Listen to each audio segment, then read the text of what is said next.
মুষ্টিবদ্ধ করো, সমাজ থেকে সকল বৈষম্যের কবর রচনা করবার শপথ নাও। হে হতাশাগ্রস্ত জাতি, আসো আল কোরআনের কাছে, আমরা তোমাদেরকে মুক্তির বার্তা শোনাই, আমরা তোমাদেরকে সান্ত্বনার বাণী শোনাবো।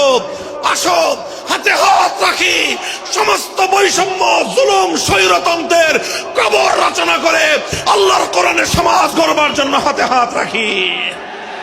যদি ইনসাফ কায়েম না করা যায়, ইসলাম অনুসরণ করা যায় না, যদি বেইনসাফের বিরুদ্ধে লড়াই না করতে পারো, মিথ্যে মুসলমানিত্বের দাবি ত্যাগ করো। তুমি যদি ইনসাফের জন্য যুদ্ধ করতে না পারো, তুমি যদি বৈষম্যের বিরুদ্ধে লড়াই করার হিম্মত না রাখো, মুসলমানের মিথ্যা দাবি করা ভণ্ডামি ছাড়া কিছুই নয়। আর সর্বোপরি যদি একটি বৈষম্যহীন সমাজ গড়বার জন্য শাহাদাতের রক্ত দিতে হয়, আবু সাঈদদের মতো বৈষম্যের বিরুদ্ধে বুক পেতে দিয়ে জীবন দেওয়ার জন্য শপথ নিতে হবে। কোরআনে পাকের এক একটা আয়াত, কোরআনের এক একটা বিধান আল্লাহর জমিনে বাস্তবায়ন করার জন্য আমাদের জীবন যৌবনের বাজি লাগায় দিতে হবে, বাজি লাগায় দিতে হবে ইনশাআল্লাহ। ইনসাফ কায়েম করতে গিয়ে ছুরি যদি নিজের সন্তানের হাতের উপর দিয়ে যায়, সে হাত স্তব্ধ হয়ে যাবে না, সে হাত থমকে দাঁড়াতে পারবে না। যেখান দিয়ে ইনসাফ যাবে সেখান দিয়ে ইনসাফকে চালিয়ে দিতে হবে। এই সমাজ, এই জমিন এখন বিপ্লবী চায়। সে বিপ্লব আব্রাহাম লিঙ্কনের আদর্শের বিপ্লব নয়, সে বিপ্লব কার্ল মার্কস, মাও সেতুং আর লেনিনদের বিপ্লব নয়। বাংলার মাটি আরেকটা বিপ্লব দেখতে চায়, সে বিপ্লব হবে আল কোরআনের বিপ্লব, সে বিপ্লব হবে ইসলামী সমাজ গঠনের বিপ্লব।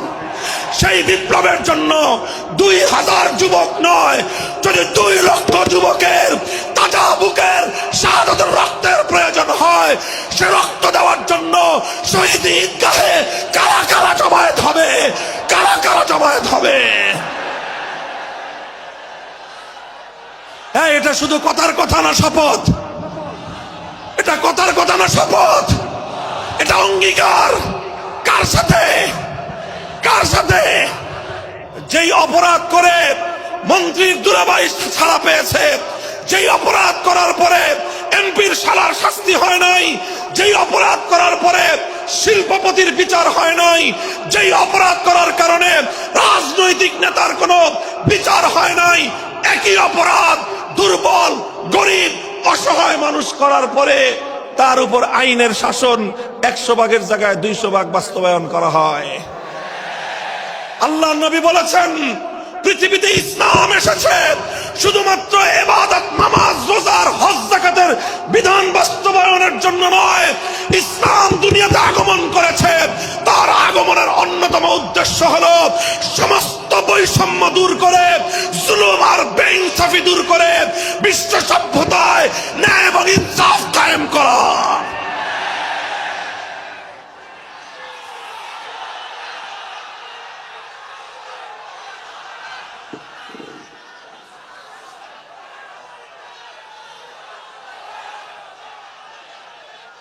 মনে রাখবেন, বৈষম্যহীন সমাজ গড়া এটা শুধু বৈষম্য বিরোধী ছাত্র নেতৃবৃন্দের দায়িত্ব নয়। বৈষম্যহীন সমাজ গড়া এটা শুধুমাত্র বৈষম্য বিরোধী ছাত্র নেতৃবৃন্দের দায়িত্ব নয়। বৈষম্যহীন সমাজ গড়া সর্বপ্রথম আল কোরআনের সৈনিকদের দায়িত্ব। বৈষম্যহীন সমাজ গড়া সর্বপ্রথম আল্লাহ নবীর সত্যিকার উম্মতদের দায়িত্ব। ওঠো, দাঁড়াও, হাত মুষ্টিবদ্ধ করো, সমাজ থেকে সকল বৈষম্যের কবর রচনা করবার শপথ নাও। মুহতারাম হাজিরিন, কথাটা খুব জায়গা লক্ষণীয়, শোনার বিষয়। যারা একটা বৈষম্যহীন সমাজ দেখতে চাও, যারা জুলুম এবং অত্যাচারে অতিষ্ঠ হয়ে গিয়েছ, যাদের জীবনকে এই ধরনের অন্যায়, অবিচার, জুলুম, শোষণ, স্বৈরতন্ত্র যাদের অন্তর হৃদয়কে জ্বালিয়ে পুড়িয়ে ছারখার করে দিয়েছে, হে হতাশাগ্রস্ত জাতি, আসো আল কোরআনের কাছে, আমরা তোমাদেরকে মুক্তির বার্তা শোনাই, আমরা তোমাদেরকে সান্ত্বনার বাণী শোনাবো। আসো হাতে হাত রাখি, সমস্ত বৈষম্য, জুলুম, স্বৈরতন্ত্রের কবর রচনা করে আল্লাহর কোরআনের সমাজ গড়বার জন্য হাতে হাত রাখি। দেখেন, আল্লাহ পাক রব্বুল আলামিন যুগে যুগে যত নবী রাসূল প্রেরণ করেছেন, যুগে যুগে যত আসমানি কিতাব আল্লাহর পক্ষ থেকে অবতীর্ণ হয়েছে, কেন হয়েছে?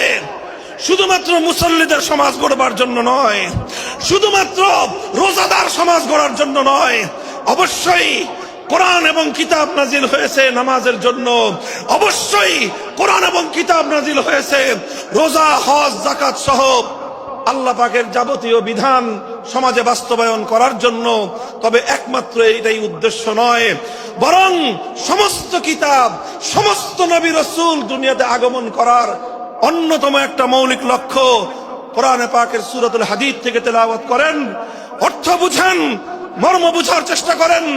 লাকাদ আরসালনা রুসুলানা বিল বায়িনাতি ওয়াল হুদা ওয়া আনজালনা মাআহুমুল কিতাবা ওয়াল মিজান লিয়াকুমান নাসু বিল কিসত। আল্লাহ কোরআন বলছে যে আমি নবী রাসূল পাঠিয়েছি, আসমান থেকে যুগে যুগে কিতাব নাজিল করেছি। এই সব কিছুর অন্যতম একটা উদ্দেশ্য হলো লিয়াকুমান নাসু বিল কিসতি। কোরআন নাজিলের উদ্দেশ্য, নবী প্রেরণের উদ্দেশ্য, শরীয়ত প্রেরণের উদ্দেশ্য, ধর্ম প্রেরণের উদ্দেশ্য হলো, অন্যতম উদ্দেশ্য হলো লিয়াকুমান নাসু বিল কিসতি। মানব সমাজ থেকে অন্যায়, অবিচার, জুলুম, শোষণ দূরীভূত করে ন্যায় এবং ইনসাফ কায়েম করা, এটাই হলো ইসলামের অন্যতম মৌলিক লক্ষ্য। যদি ইনসাফ কায়েম না করা যায়, ইসলাম অনুসরণ করা যায় না। যদি বেইনসাফের বিরুদ্ধে লড়াই না করতে পারো, মিথ্যে মুসলমানিত্বের দাবি ত্যাগ করো। তুমি যদি ইনসাফের জন্য যুদ্ধ করতে না পারো, তুমি যদি বৈষম্যের বিরুদ্ধে লড়াই করার হিম্মত না রাখো, মুসলমানের মিথ্যা দাবি করা ভণ্ডামি ছাড়া কিছুই নয়।